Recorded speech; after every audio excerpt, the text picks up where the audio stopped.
Communism is becoming a strange bandwagon again. In the 2025 Cato poll, 62% of Americans under 30 said they held a favorable view of socialism. More than a third said the same of communism.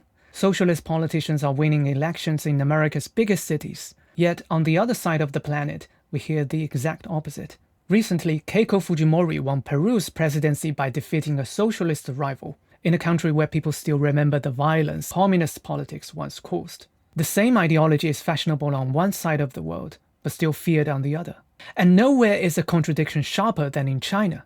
Across the West, China's model, run by a literal communist party, is increasingly discussed not just as an economic rival, but as evidence that strong state control can outperform liberal capitalism. But look at what China actually is. Stock markets with zero capital gains tax, billionaires, a vast private sector, brutal competition, minimal welfare, untaxed property speculation, heavy foreign investment. Marx will recognize almost none of it. Many Chinese industries are more ruthlessly capitalist than Britain's. And ironically, many Chinese citizens are far more suspicious of communist ideas than Western observers realize. Even the tycoons doing business there say so. Elon Musk runs Tesla's largest factory in Shanghai, and he recently posted that communism killed 100 million people in the 20th century, with China ranking first. He called it the deadliest philosophy in history. So how does a state that facilitated such an enormous capitalist success still insist on calling itself communist? That question followed me through 3 decades of living and working in China. It became urgent after I moved to Britain, where I kept hearing people look at China and conclude, oh, maybe communism actually works. I think we are asking the wrong question. The real question is, which parts of communism China trashed and which parts it kept? If we answer that, China's contradictions make perfect sense. Most people assume communism is an economic model. Abolish private property, replace markets with central planning, let the government own everything. If that were true, modern China obviously wouldn't qualify. BYD electric vehicles, DJI drones, Midea air conditioners, Labubu. Everything the world admires about Chinese products today exists because companies fought brutally for customers in one of the most competitive markets on earth. By most independent estimates, private firms now generate the large majority of China's innovation and urban employment. Economically, modern China behaves far closer to capitalism than to anything Marx imagined.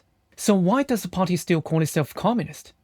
The answer hides behind the very first sentence of the Communist Manifesto. A spectre is haunting Europe, the spectre of communism. That word, spectre, turns out to be exactly right. Communism spread because it made a simple, emotionally overwhelming promise. From each according to their ability to each according to their needs. For people living under exploitation and poverty, the promise was irresistible. It justified revolutionary violence as the fastest path to justice. Russia took the promise seriously first, and the Bolsheviks appeared to prove that revolution could transform a nation almost overnight. For Chinese revolutionaries facing civil war, foreign occupation, and national humiliation in the 1920s, the Soviet model looked like a shortcut to a unified, powerful China. The party adopted it and won. Then history turned. After Mao's experiments ended in famine, the Cultural Revolution, and decades of devastation, Deng Xiaoping abandoned the Soviet-style planned economy and embraced market competition. The engine of wealth creation changed, yet the operating system didn't. The party kept the Leninist system of one-party political control. Party branches stayed inside private companies, shaping incentives and culture. Every child was required to join the Young Pioneers and later the Communist Youth League, both direct Soviet legacies. I still remember standing in primary school with my classmates, right fists raised, reciting the pledge. I am determined to follow the guidance of the Communist Party and be ready to devote all my strength to the communist cause. It felt completely ordinary. Every child did it. Only years later did I realize nobody had ever asked me whether I wanted to join. As a game and film composer, I was even trained by the Soviet conservatory system in Shanghai. The ferocious entry exams, the technical drilling, the heavy focus on Tchaikovsky and Stravinsky. At the time, it simply felt like normal training. It took me years to see that I had inherited a Soviet institution without ever noticing. China replaced the Soviet economy. It never replaced the Soviet operating system. And to understand why that operating system survived, Marx is a wrong guide. He can't explain why a country keeps the name decades after abandoning his program. For that, the better guide is the Soviet dissident and Nobel laureate Aleksandr Solzhenitsyn. Marx described the dream. Solzhenitsyn described what happened after people tried to build it. Solzhenitsyn argued communist systems don't ultimately survive on belief in central planning. They survive because ordinary people gradually become participants in one enormous lie. Every utopian ideology hits the same wall. It promises a perfect society. Reality never matches. Sooner or later, the government must either admit the theory was flawed or insist that reality itself be reinterpreted. Solzhenitsyn argued they almost always choose the second. The lie becomes a system's load-bearing structure. Millions of people are trained to reinforce a false story with their own words and actions. Violence may seize power, but lies are what keep it standing. Under Mao, the great lie was that every failure was the work of class enemies. Deng's reforms debunked that lie. People started to firmly believe they had found the real answer to their poverty: free market capitalism. By the way, I've made a video explaining how the process shifted citizens' mindset towards capitalism through the post-Mao education system. You can watch it later. But the political operating system still deprives us of the language needed to explain new failures. When I visited friends back home a few years ago, every conversation about unfinished apartments and corruption centered on which developer stole how much and which official deserved his sentence. Gripping stories, almost like Tarantino films. But the vocabulary needed to analyze the ruling system itself never existed in our textbooks or our media.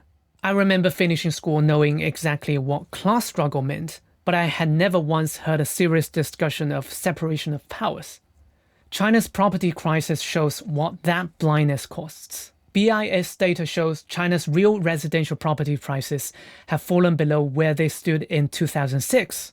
Millions of pre-sold homes sit unfinished. Property, which stored around 70% of household wealth, collapsed in value. The collapse has fed hoarded savings, slashed consumption, growing revenge on society attacks, and the lying flat retreat of an entire generation. And who gets the blame? Excessive capitalism. People nod along with the official line about the disorderly expansion of capital and cast wealthy developers and greedy officials as villains. At first glance, it's plausible, but look at the incentives. Local officials depended on land sales to hit the GDP targets that determined their promotions. State-controlled banks channeled politically directed credit into favored developers. Developers expanded on the firm assumption that government support would always be there if things went wrong. Those were never the incentives of a free market. They were market mechanisms running inside a Leninist political structure. But admitting that would mean questioning the institutions inherited from the Soviet model. Blaming capitalism is easier. And this is why the party can never drop the word communist. Renaming itself would mean admitting the PRC's founding failed. The name is part of the load-bearing lie. Abandon it, and the party's monopoly has to be justified from scratch. There is no second story available. Once I saw that pattern, I started noticing it far beyond China's borders.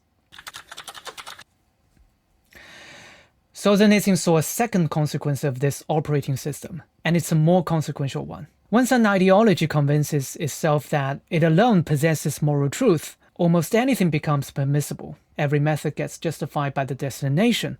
The terrifying part is that nobody has to become evil. People sincerely believe they are acting for a higher moral purpose, and the belief itself becomes a license. Solzhenitsyn mainly wrote about the license of Soviet class struggle, and that particular story is dead in China.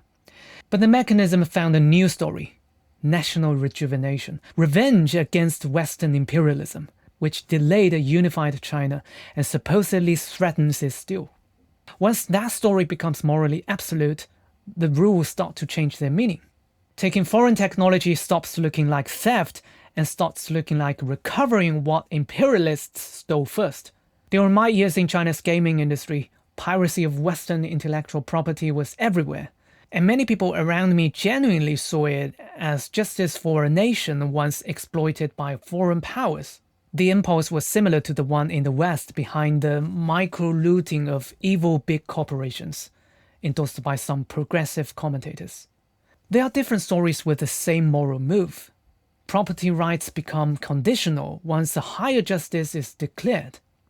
The license extends far beyond intellectual property. If revenge against Western imperialism is the highest moral objective, then coal-fired growth with heavy pollution and forced labor become economic development. One of my Uyghur friends, an exceptionally talented ethnologist, was imprisoned for his ethnicity without any transparent trial. He remains inside a system of mass internment and state-directed labor transfers, where coercion runs on bureaucratic quota targets rather than law.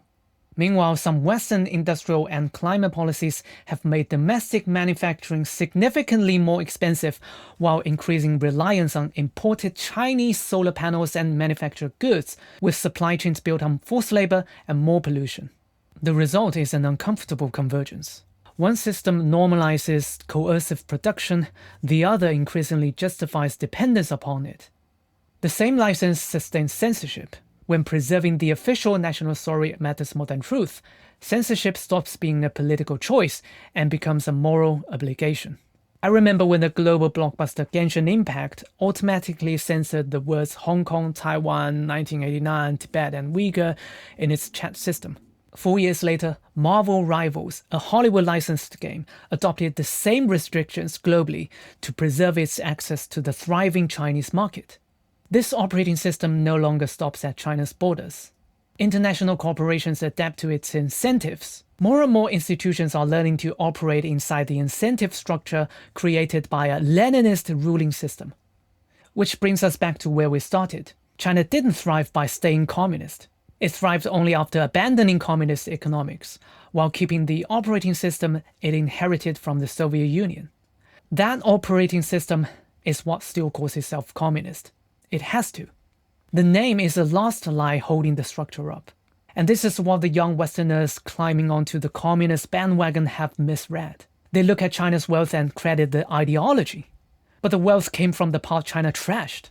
And the part China kept, the monopoly, the moral license, the load-bearing lie, is a part that produces a generation lying flat, prisoners of conscience, and censored words. So when someone tells you China proves communism works, ask them which part they mean. The markets that build the wealth thrived despite the party. The operating system that calls itself communist is a thing that still traps the citizens of my home country. That's the part crossing borders now. That's the part to watch. If you enjoyed this kind of analysis, you might be interested in how I apply it to Western society. I've explained the two-tier policing controversy in Britain using my knowledge of China. Have a watch and let me know your thoughts. Thank you for watching. Stay well.